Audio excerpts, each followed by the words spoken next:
Assalamualaikum warahmatullahi wabarakatuh.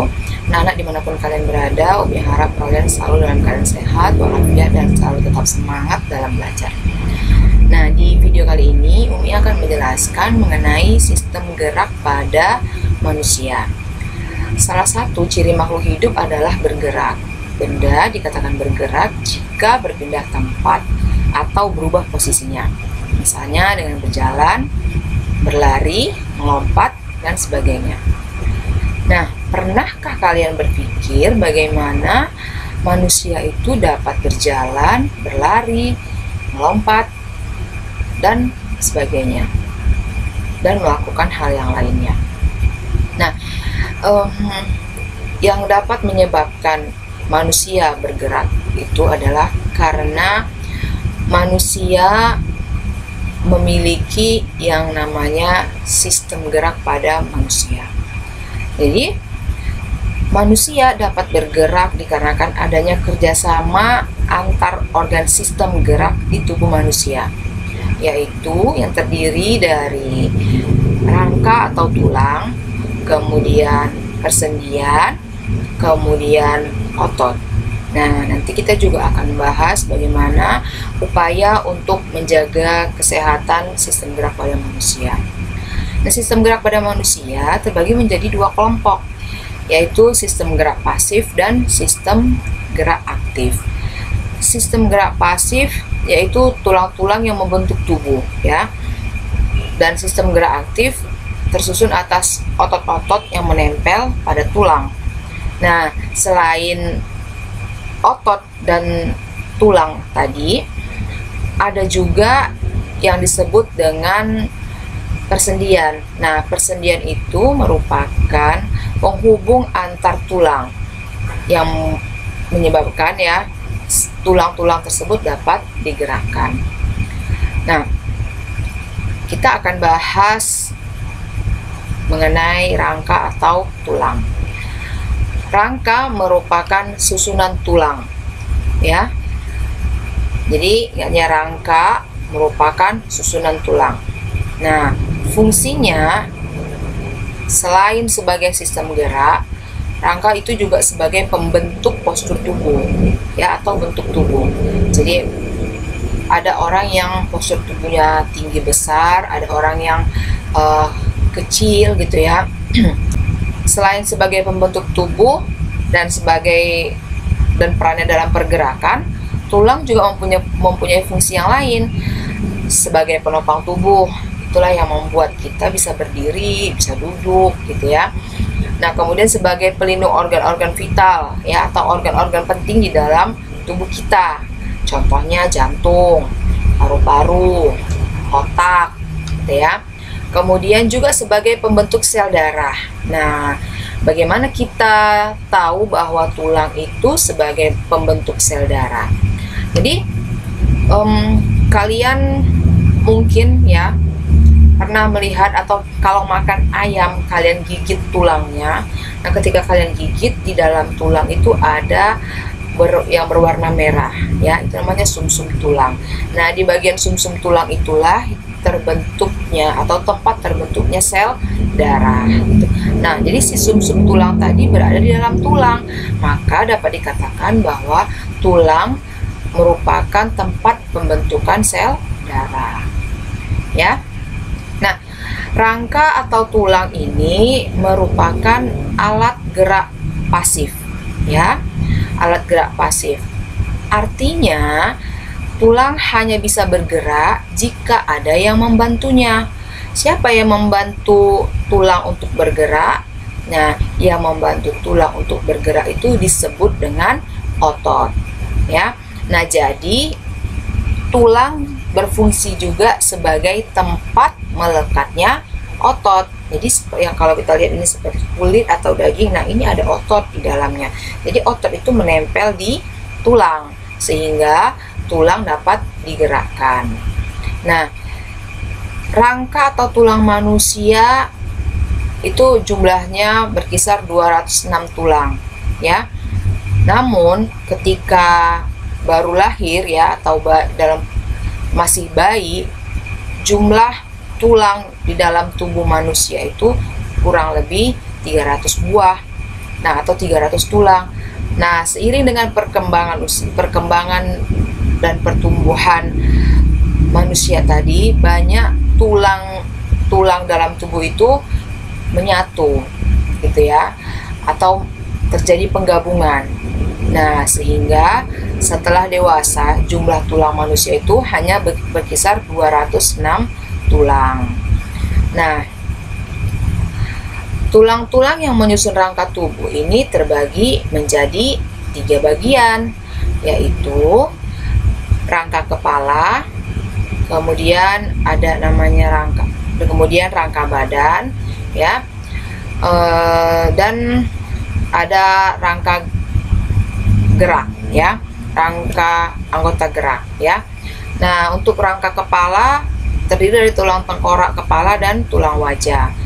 Rangka badan itu terdiri dari tulang punggung, tulang dada, tulang rusuk, tulang bahu, dan tulang panggul. Nah, untuk rangka anggota gerak tadi ini ada 2, yaitu rangka tangan dan rangka kaki, ya. Nah, selanjutnya kita lihat ke rangka kepala. Tulang tengkorak, ya, atau rangka kepala itu tersusun dari, kita lihat di gambar ya, ada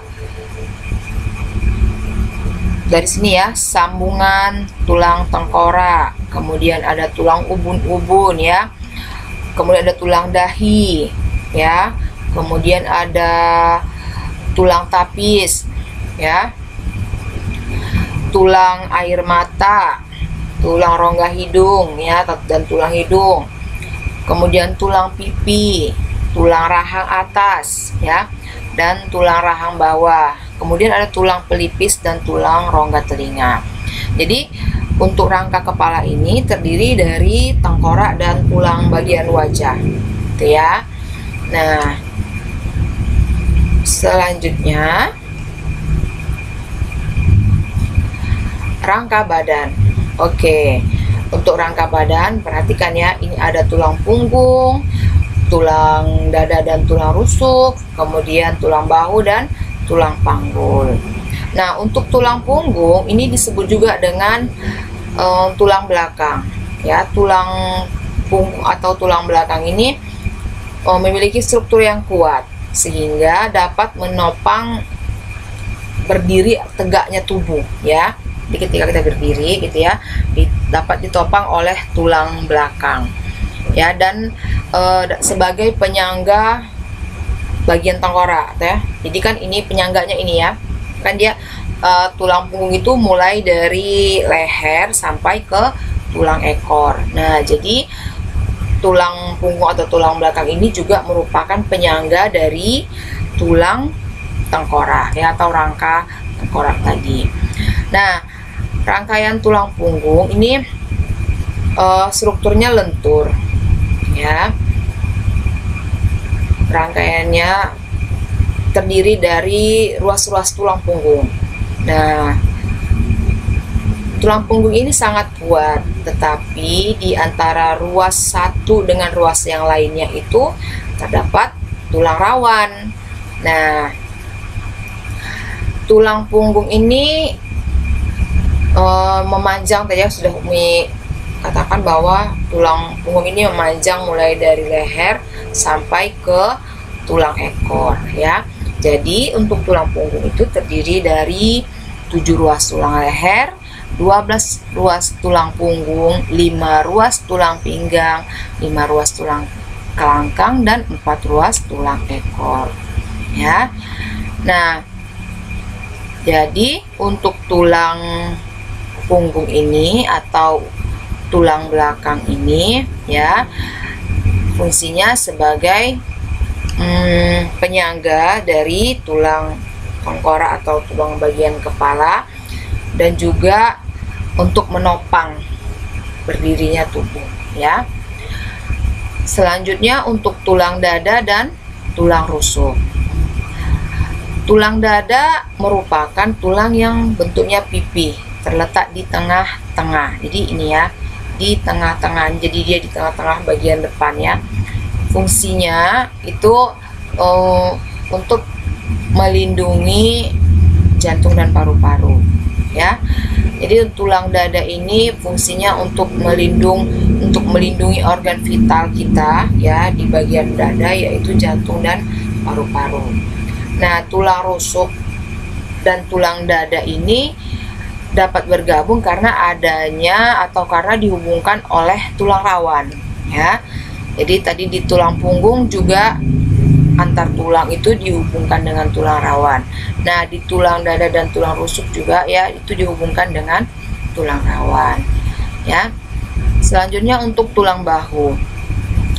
Tulang bahu merupakan penghubung antara badan dengan anggota gerak atas, ya. Jadi ini badan, ya. Ya, kemudian ini tulang bahu. Tulang bahu itu terdiri dari tulang selangka, ya, yang di bagian bawah leher, ya. Ini kan leher, ya. Kemudian ada tulang yang memanjang ini yang sering menonjol kelihatan gitu, ya. Ini tulang selangka, kemudian tulang belikat, ya. Jadi tulang bahu itu terdiri dari tulang selangka dan tulang belikat, ya. Jadi masing-masing kiri dan kanan itu punya tulang bahu itu terdiri dari tulang selangka dan tulang belikat. Oke. Nah, selanjutnya tulang panggul, ya. Tulang panggul merupakan penghubung antara badan dan anggota gerak bawah, ya. Jadi tulang panggul itu juga ada kanan dan kiri, ya. Jadi kanan dan kirinya itu terdiri dari tulang usus, tulang kemaluan, dan tulang duduk. Oke. Sampai di sini bisa, ya. Nah, selanjutnya untuk rangka anggota gerak. Nah, untuk rangka anggota gerak ini terdiri atas dua, yaitu rangka atas dan rangka bawah. Nah, untuk rangka atas, ya, untuk tulang anggota rangka atas itu yaitu tangan, ya. Nah, jadi rangka tangan ini bekerja sama dengan otot, ya, sehingga jari-jari itu dapat menghasilkan gerakan yang tepat.